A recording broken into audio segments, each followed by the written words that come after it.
Hola, mi nombre es José Eduardo Tez Espinosa. Esto es Charlas de Amparo, Amparo Directo, parte 20. Continúo con la exposición del tema de amparo directo. En el video anterior te hablé de cómo se lleva a cabo una sesión y hablé básicamente del carácter público que, conforme a la nueva ley de amparo, el artículo 184, una vez listado el asunto, con 3 días de antelación sin tomar en cuenta el día de la lista y el día de la sesión, impone para celebrarlo. Dice, salvo que exista disposición en contrario, y la disposición en contrario puede ser que el asunto sea de la anterior ley de amparo, y en consecuencia, en la anterior ley de amparo, pues no se permitía el acceso al público, y desde ese punto de vista, ahí no podrías tener acceso al mismo. Hay algunos colegiados que están haciendo un control de constitucionalidad y de convencionalidad sobre la disposición de la anterior ley de amparo y están permitiendo que sean públicas, aparte de que se privilegie el acceso a la pronta impartición de justicia, porque entre que se vuelve pública, se vuelve privada y demás, pero pues bueno, algunos colegiados ya lo están haciendo. Esperemos que otros temas existen sobre esta situación. ¿Qué pasa una vez que inicia la sesión? Digo, por si nunca has ido, te invitaba yo en el video anterior, si eres estudiante, pues es importante que vayas, que presencies una sesión de tribunal colegiado. Te cuento un poquito mi experiencia. Por allá en el año 92, 97, inicios del 97, fui secretario de tribunal colegiado y pues anhelábamos nosotros como secretarios poder entrar a la sesión. Y no entraba el secretario a la sesión. Queríamos nosotros pues saber qué discutían los señores magistrados. Ahora las sesiones son públicas. Desde ese punto de vista puedes entrar, no puedes entrar con el teléfono porque hay un acuerdo del Consejo que así lo indica, y desde ese punto de vista no puedes estar videograbando, tomando fotos, interviniendo y todo. ¿Qué más te puedo decir sobre ese tema? Que se lleva en presencia de público que asista, no es forzoso que sean las partes. Me han dicho que en algunos lugares algunos colegiados están diciendo que nada más, a ver, usted identifíquese y por qué va a entrar. Pues porque la ley me lo autoriza y dice que sea público. Pues técnicamente no te tendrías por qué estar identificando, salvo a la entrada del tribunal.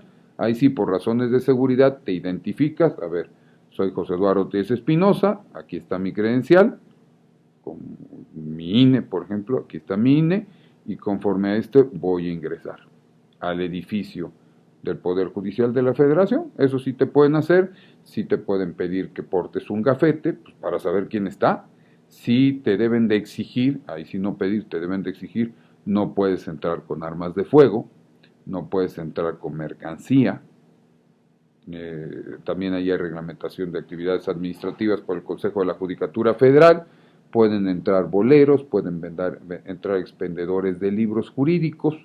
Ellos pueden entrar y después de las 12 del día, pero eso son cuestiones de la administración regional o la administración del edificio correspondiente.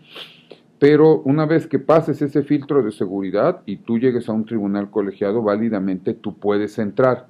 ¿Qué me han dicho que pasa en la práctica en algunos lugares? Que pues te dicen, ¿sabes qué? Tú no puedes ingresar porque no eres parte. Técnicamente no es correcto porque el 184 dice que sean públicas. La justificación que algunos dicen es que pues es que es muy pequeñito nuestro salón de plenos y solamente caben 2, 3 personas y entonces privilegiaremos a las partes. Pues será una interpretación que se realice. El 184 no lo dice. Y aquí a lo mejor pues se queda más a que primero en tiempo es primero en derecho. Y pues lástima, la parte verdaderamente interesada, si tiene interés, valga la expresión, en asistir a la audiencia pública, pues que se apure, que llegue temprano y que pueda ingresar. Sin intervención, sin poder hablar, sin poder reclamar ni nada, porque si no el presidente del tribunal colegiado te puede hacer o te puede combinar a hacer guardar el orden. ¿Qué pasa cuando inicia la sesión? Normalmente hay una declaratoria de inicio por el presidente del tribunal colegiado y el señor secretario o la señora secretaria que esté asistiendo, en algunos colegiados es el secretario de acuerdos, en algunos otros colegiados es el secretario de tesis, en algunos otros colegiados hay un turno rotatorio de todos los secretarios, pues eso sí ya son cuestiones de cada tribunal, va identificando cada uno de los asuntos. Hecho lo cual, pues depende de cada tribunal colegiado, pero en la mayoría lo que están haciendo es, se le da, bueno, queda en uso de la palabra el magistrado como rector de la sesión, magistrado presidente, este da el uso de la palabra al magistrado que resulte ponente en ese momento. Ejemplo, si yo estoy como presidente, pues si le toca al magistrado que está a mi derecha, por ejemplo, pues le doy el uso de la palabra y este comenta el asunto. En algunos casos así los hacen, en otros pues solamente lo identifican, pero la regla general es que entre a discusión el asunto. No significa que todos los asuntos se deban discutir expresamente. Esto ya lo resolvió la Suprema Corte en jurisprudencia, que dice que, bueno, el debate en los tribunales colegiados es necesario, pero pues en ocasiones pues no habrá nada que discutir. Ejemplo, si vamos a resolver este asunto y este asunto es de características idénticas o similares a uno que resolvimos hace una semana, un mes o un poco más, y no hay un nuevo motivo de reflexión, pues bueno, normalmente el magistrado ponente lo que dice, bueno, doy cuenta con este asunto es de características similares al diverso amparo directo fiscal, si fuera nuestro caso en materia administrativa, o civil, o familiar, o laboral, o agrario, o penal, que tuvimos en tal fecha y en aquella, por unanimidad de votos, resolvimos.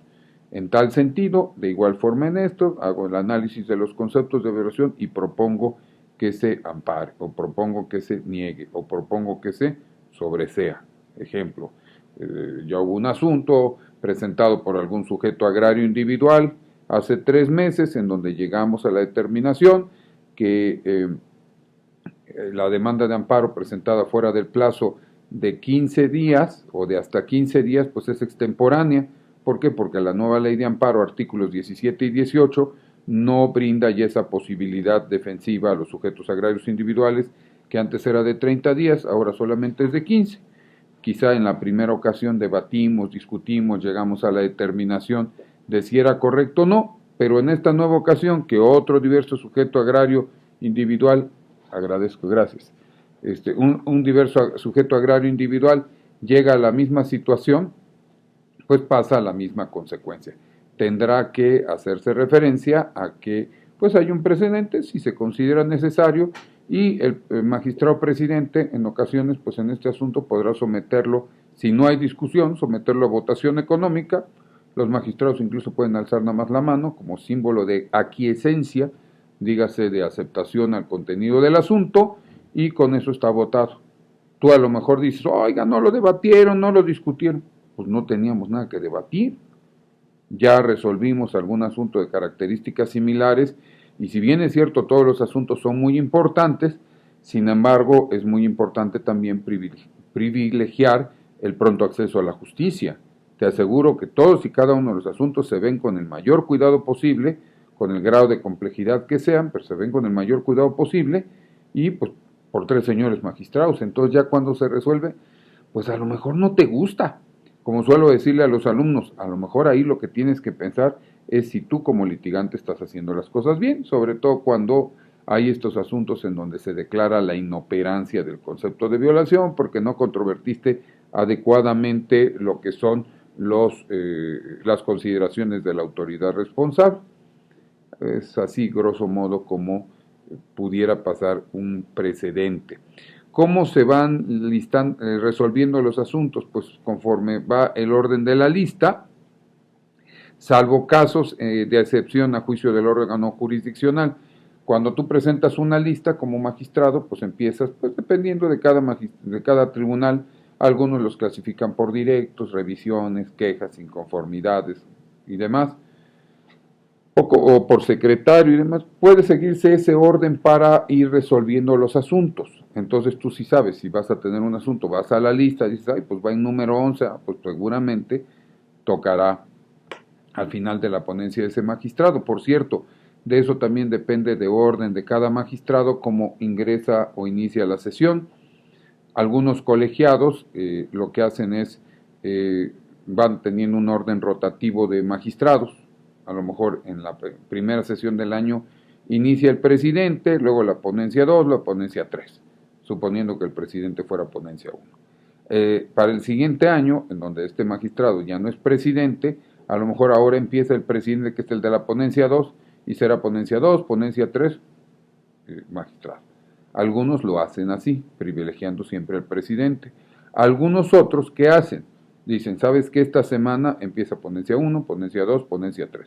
La siguiente semana empieza ponencia 2, ponencia 3, ponencia 1. Y la siguiente semana ponencia 3, ponencia 1, ponencia 2. Y así se van rotativamente. Entonces tú tienes que enterarte también, pues en qué momento va a tocar que se sesione tu asunto, y a partir de ese momento estar muy pendiente para ingresar, o puedes ingresar desde el inicio y podrás advertir como los señores magistrados pues sí debaten los asuntos, que son debatibles. Insisto, si hay precedente pues no hay más que debatir, salvo que haya particularidades de este caso. Ahí es donde sirve el tema relacionado con el alegato de oreja, que normalmente llamo, donde tú vas ante el magistrado y le das los puntos específicos conforme a los cuales tú consideras que tu asunto tiene tales o cuales particularidades. Los señores magistrados, por regla general, te escucharán en algunos minutos. Te invito a que leas el libro Entre Tocas y Expedientes.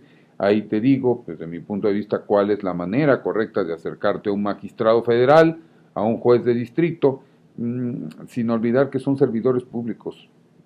Son servidores públicos y un error que normalmente cometen es llegas disculpándote, ay, perdón, magistrado, que le venga a quitar el tiempo. No le vienes a quitar el tiempo, si es que vienes a hacer un alegato de tu asunto, vienes a trabajar en relación con tu asunto. Yo suelo decirles normalmente, perdón, me viene usted a contar un chiste, me viene usted a vender un seguro de vida, me viene usted a vender algún terreno o alguna cosa así. No, señor, vengo a hacerle un alegato de mi asunto. Ah, bueno, pues entonces tiene que ver con mi trabajo, no me quita usted el tiempo, es el tiempo se da o se le da a usted como parte de los gobernados y como parte del trabajo que desempeñas como servidor público. Creo que al momento que vayamos entendiendo que los servidores públicos estamos para eso, para servir, para atender al público, va a ser más sencillo que fluyan más las cosas. Entonces, excepcionalmente pudiera cambiarse el orden de los asuntos que se listen, porque en ocasiones, por ejemplo, cuando se listan por secretario los asuntos, pues a lo mejor el magistrado de la ponencia 1 con su secretario 1 presentó un directo fiscal, y con su secretario 2 otro directo fiscal, con su secretario 3 otros 2 directos fiscales, y todos tratan del mismo tema, o civiles, o mercantiles, o agrarios, en fin, dependiendo de cada lugar en donde te toque estar. Entonces, en ese momento, válidamente el presidente puede alterar el orden en donde está, y si es el mismo bloque, el mismo tratamiento, pues se pueden resolver incluso en bloque los asuntos. Y en ese momento puede el presidente del tribunal colegiado válidamente decir, se solicita autorización al Pleno para que se altere el orden de la lista, y les pido que en este momento veamos los asuntos 1, 5, 7 y 9, que está listando el magistrado, su nombre, su apellido, de la ponencia número tal, a votación, le das la aquiescencia, le das la aceptación al presidente, y entonces ya sabe el magistrado ponente que tendrá que dar cuenta conjuntas con todos esos asuntos. Y entonces con esto privilegiamos el 17 constitucional y se hace una impartición de justicia pronta y expedita. Entonces, ¿qué sucede una vez que es votado el asunto? Ahora bien, bueno, si es votado el asunto y es resuelto correcto, bueno, es aceptado, perdón, por los tres, pues entonces ya se hace la declaratoria de que fue votado, y tienen hasta 10 días para hacer el engrose. Esto está en el artículo 184, segundo párrafo. Significa que dentro de los 10 días hábiles siguientes, el magistrado terminará de hacer las correcciones, si hubo correcciones, hacer la impresión, pasar a firma de los otros 2 magistrados más el secretario respectivo, y formular en este caso lo que viene a ser ya el engrose, que es la ejecutoria debidamente impresa, o la sentencia si es que hubiera recurso de revisión ante la Corte, y en ese tipo de casos hasta ese momento tú podrás verlos. En el siguiente bloque te voy a invitar a ver qué pasa cuando el proyecto del magistrado no es aprobado, es objetado y qué es lo que puede suceder con la votación. Pero ¿qué te parece? Mientras eso sucede, mi nombre es José Eduardo Telles Espinosa. Esto es Charlas de Amparo.